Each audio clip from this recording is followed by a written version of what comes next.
आज मैं आपको एक दिल को छू लेने वाली एक इश्क में डूबा हुए प्यार के बारे में बताने जा रहा हूँ। आए सुनते हैं। अली को बचपन से ही पुरानी नायाब चीज़ें जमा करने का शौक था। वह खास तौर पर रेट्रो फोटो कैमरे और उनके नेगेटिव्स खोजता था। इस तलाश में वह एक रोज़ मुंबई के पुराने कबाड़ी बाजार में पहुंचा। वहां धूल और तन्हाई से लिपटी एक छोटी सी दुकान पर उसकी नज़र एक ऐसे कैमरे पर पड़ी जो यक उसे अपनी जानिब खींचने लगा। वह कैमरा जितना कदीम था उतना ही दिलकश और राजदार। जब अली ने वह कैमरा खरीदा और उसे साफ करने लगा तो उसके अंदर एक नेगेटिव मिला। वह उत्सुकता से उस नेगेटिव को डेवलप करने के लिए अपनी अंधेरी लैब में गया। जब तस्वीर सामने आई तो अली हैरत में डूब गया। ये किसी लड़की की तस्वीर थी। वह इतनी खूबसूरत थी कि अली बस उसे तकता रह गया। तस्वीर में वह लड़की समंदर के किनारे एक टूटी हुई बेंच पर बैठी थी। उसके सारे जिस्म पर शाम की नारंगी रोशनी पड़ रही थी और उसके बालों में हवा इस अंदाज से खेल रही थी गोया वह भी इश्क में हो। उसकी सादी मगर खुशगवार मुस्कान में एक गहरा राज और अधूरी मोहब्बत की दास्तान पोशीदा लगती थी। अली को ऐसा लगा जैसे वह तस्वीर नहीं, रूह है। तस्वीरों का सिलसिला। अली का दिल बेकाबू हो गया। उसे लगा कि वह इस तस्वीर के मोहताज है। उसने उस लड़की को हीर का नाम दिया जिसे वह सच्चे दिल से चाहता था। हर रात वह उस तस्वीर को सामने रखकर बैठता और अपनी जिंदगी के हर वाक्य और हर ख्वाब के बारे में धीमी आवाज में बताता। हीर, वह कहता, तुम्हारी आंखें समंदर की तरह गहरी हैं। क्या तुमने मुझे उस कैमरे में कैद कर लिया था? क्या तुम भी मेरा इंतजार कर रही हो? एक रात अली ने उसी कैमरे से एक और नेगेटिव निकाला जो किसी तरह कैमरे के पायदान में छुपा हुआ था। जब उसने उसे डेवलप किया तो एक अजीब मंजर सामने आया। यह उसी लड़की हीर के हाथों की तस्वीर थी जिसमें उसने एक खत पकड़ा हुआ था।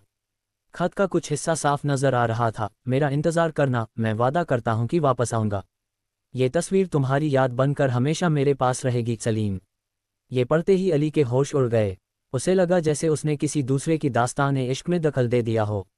लेकिन साथ ही उसे हीर की तन्हाई का एहसास भी हुआ। इत्तेफाकात की दस्तक। अगले ही दिन अली उसी कबाड़ी बाजार में वापस गया। वहां उसे दुकान के मालिक का नौजवान पोता मिला। अली ने बेताबी से कैमरे के मालिक के बारे में पूछा। पोते ने हिचकिचाते हुए बताया कि यह कैमरा उसकी दादी का था। मेरी दादी फरीहा फोटोग्राफी की शौकीन थी, पोते ने बताया। वह आखिरी दिनों में भी अपने आशिक सलीम को याद किया करती थी जो फौज में था और जंग में लापता हो गया था। दादी ने कसम खाई थी कि जब तक वह सलीम की मोहब्बत को कैद करने वाली तस्वीर को आज़ाद नहीं करेंगी वह रंगीन कपड़े नहीं पहनेंगी। अली ने बेचैनी से पूछा, तो क्या वह तस्वीर और वह खत सलीम ने लिया था? क्या फरीहा अब जिंदा हैं? पोते ने अली को एक पुरानी एल्बम दी। उसमें सबसे पहली तस्वीर वही थी जो अली ने डेवलप की थी। फिर उसने एल्बम पलट कर दिखाए। अगले ही सफ़े पर एक बुजुर्ग मगर शांत चेहरे वाली खातून फरीहा की तस्वीर थी। उनके बाल सफ़ेद थे लेकिन आंखों में वही गहराई और इंतज़ार था।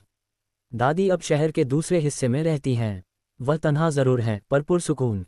उन्हें आज भी लगता है कि सलीम की रूह उनके आसपास है, पोते ने बताया। मोहब्बत की मुकम्मल दास्तान। अली ने फरीहा के घर का पता लिया। दिल की तेज़ धड़कन के साथ वह वहां पहुंचा।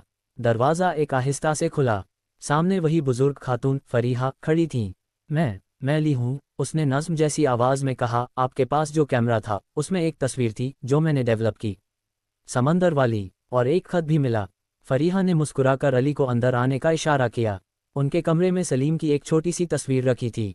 अली ने तस्वीर और खत उनके हाथ में थमा दिया।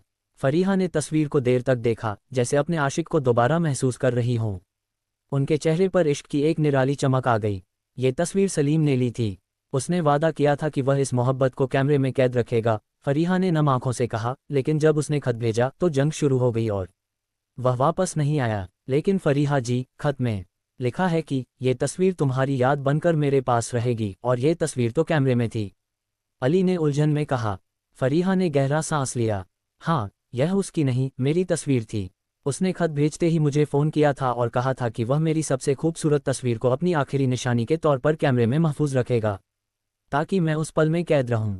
और उसने कहा था, जब तक ये तस्वीर आज़ाद नहीं होती मैं तुमसे दूर रहूंगा।